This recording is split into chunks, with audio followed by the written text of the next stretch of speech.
안녕하세요, 앤디입니다. 대법원의 등기정보광장의 자료에 따르면 2019년도 부부 공동 명의로 등기한 케이스가 20%대에 해당한다고 그랬어요, 비중이. 근데 올해 들어서 30%를 넘는 비중을 차지하고 있다고 하는데요.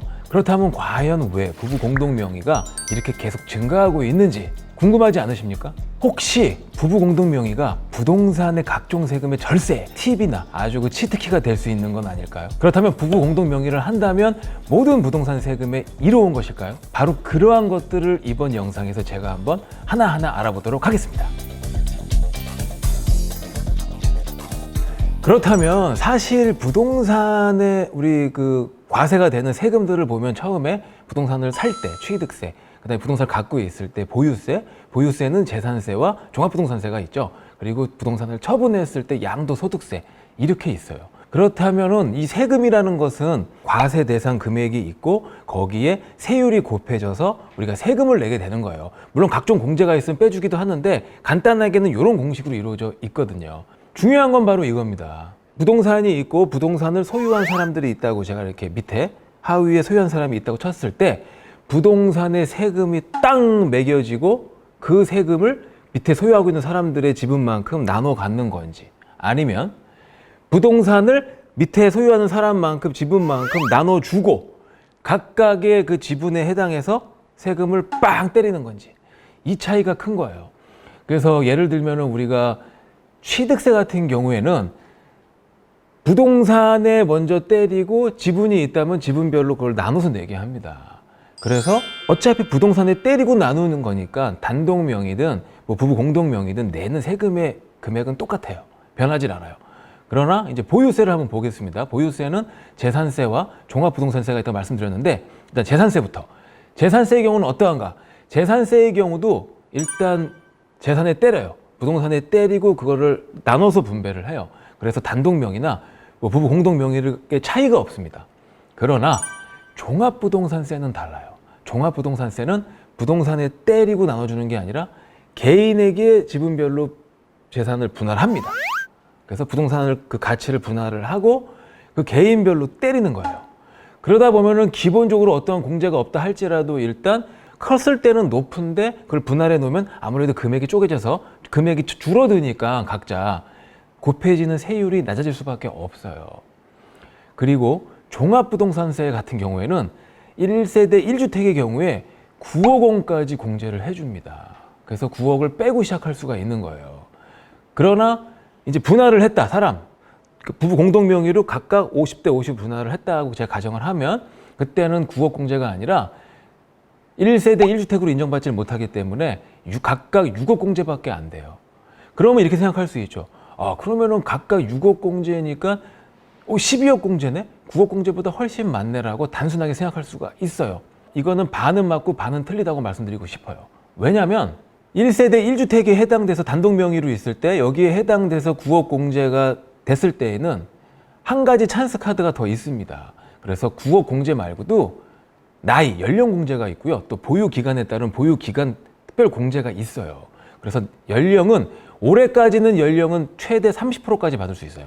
그리고 보유 기간은 최대 50%까지 가능합니다. 근데 이 연령도 내년에는 최대 40%까지 가능해진다는 거를 또 우리가 염두에 두고 있어야 됩니다.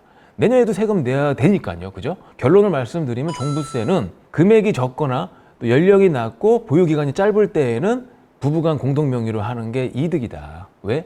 12억을 공제해 주니까 토탈 6억 해서요. 그러나 연령 공제를 받을 수 있고 또 보유기간 공제를 받을 수 있으면 단독 명의가 낫다. 그래서 제가 한번 실예를 한번 제가 적어갖고 왔습니다. 연령에 따른 공제는 만 70세 이상이 되면 올해는 30% 최대치 공제가 돼요. 내년에는 40% 된다고 제가 말씀드렸습니다. 그러면 보유기간은 15년 이상이면 50% 최대 공제가 됩니다.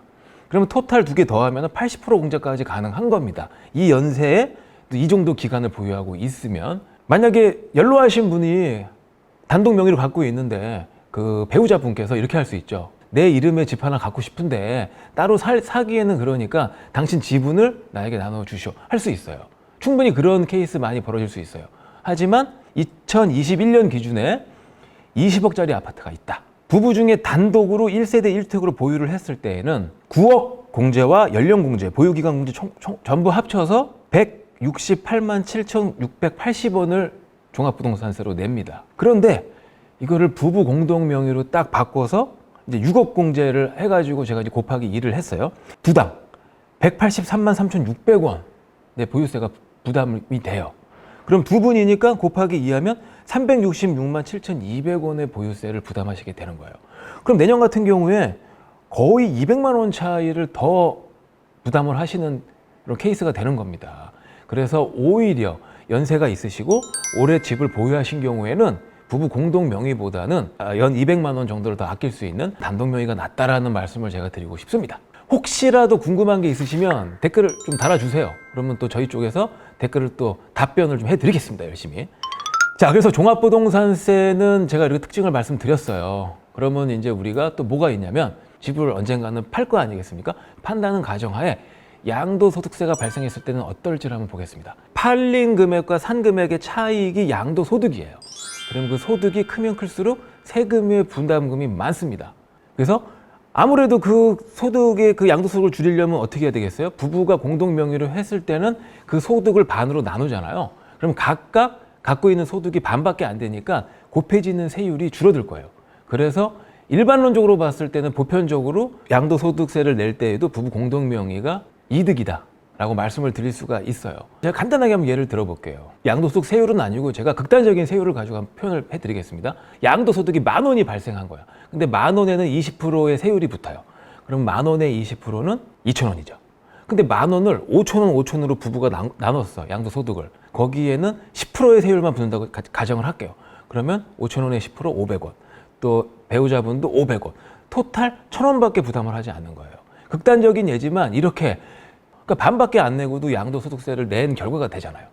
이런 극단적인 예지만 이런 식으로 양도소득세가 줄어든다는 말씀을 제가 드리는 거예요. 그리고 임대소득세에 있어서 단독 명의로 갖고 있는데 연 임대소득이 2천만 원 초과하고 4천만 원 이하다. 그런 경우에는 이제 공동 명의로 가졌을 때 각각 분리과세가 가능합니다. 그래서 종합과세로 가지 않기 때문에 더 좋은 세율의 그 결과를 초래할 수가 있겠죠. 상속세를 낼 때에도 공동 명의의 경우가 보편적으로 상속세를 덜 내는 경우가 많습니다. 상속되어지는 재산의 금액에 따라서 누진세로 상속세율이 달라져요. 그러면 큰 금액이 한 명으로부터 큰 금액이 상속되는 것보다 그게 공동 명의, 어머니 아버지 같은 경우에는 어머니 아버지가 공동 명의를 갖고 있으면 일단 적은 세율이 곱해지니까 큰 세율 곱해진 것보다 훨씬 이득일 수밖에 없습니다. 다만 조금 더 깊이 들어가면 상속 같은 경우에는 공제가 되게 많아요. 그래서 뭐 자녀 공제도 있고 인적 공제도 있고 뭐 배우자 공제도 있고 막 이럴 수가 있기 때문에 그 부분에 대해서는 금액이 크면 클수록 전문가와 상의를 해서 어떤 식으로 진행하는 게 좋을지 염두에 둘 필요는 있어요. 때로는 그 상속보다 증여로 가는 게 좋을 수도 있고요. 그렇습니다. 그러니까 꼭 한번 그런 것은 꼭 검토하시라. 그러나 그 요즘에 좀 법이 바뀌어가지고요. 8월 12일 이후부터는 조정 대상 지역에서 증여를 했을 경우에 잘못하면은 증여 취득세를 물게 돼 있어요. 조정 대상 지역의 부동산 공시 가격이 3억 이상인 그러한 물건을 증여했을 때에는 12%까지 가능합니다. 증여 취득세가. 그러니까 요즘에 굉장히 법이 많이 바뀌어지고 세법도 많이 바뀌었어요. 그러다 보니까 많은 사람이 헷갈릴 수 있고 실수할 수 있습니다. 제 영상을 보시고도 어떤 독단적으로 판단하지 마시고 꼭 세무 전문가랑 한 번 더 상의를 하셔서 좋은 결과를 도출해 내세요. 그래야 안전합니다. 또한 요즘은 부동산 좀 비싼 거 살려고 그러면 자금 출처 조사가 나옵니다. 그래서 내가 이 자금이 어떻게 자금을 충당하고 있는지 서류를 다 구비해서 증거 서류를 제시해야 돼요. 그러나 6억이 안 되면 서류가 필요가 없습니다. 그렇다면은 12억짜리 그냥 사면은 자금 출처 증명 다 해야 됩니다. 엄청나게 빡빡하게 다 준비해서 해야 돼요. 그런데 그거를 부부 공동으로 구매를 한다. 그러면 각각 6억에 대한 지분을 갖는 거죠. 그러면 각각 6억까지는 자금 출처 조사를 증빙을 할 필요 없기 때문에 뭐 어떤 것도 필요 없는 거예요. 간단하게 사고 그냥 취득세 내고 신고하면 끝나는 거죠. 그리고 자금 조달 계획서라고 있습니다. 그래서 규제 지역 같은 경우에 뭐 투기과열지구라든지 조정대상 지역 같은 경우에는 금액에 상관없이 자금 조달 계획서를 다 작성해서 제출을 해야 돼요. 비규제 지역 같은 경우에는 6억 그 미만의 금액을 살 때, 금액의 부동산을 살 때에는 자금 조달 계획서가 필요가 없습니다. 따라서 지금 수도권 서울 통틀어서 비규제 지역 하면 대표적으로 우리 김포지구가 있죠. 김포같이 비규제 지역 같은 경우에는 우리가 11억짜리를 산다. 혼자 사게 되면은 단독 명의로 하는 경우에는 11억에 6억을 넘었죠. 6억 이상이니까 자금 조달 계획서가 필요해요. 그러나 부부가 공동 명의로 나눠서 산다면 5억 5천, 5억 5천이니까 자금 조달 계획서가 필요 없다. 이런 말씀을 드리고 싶어요.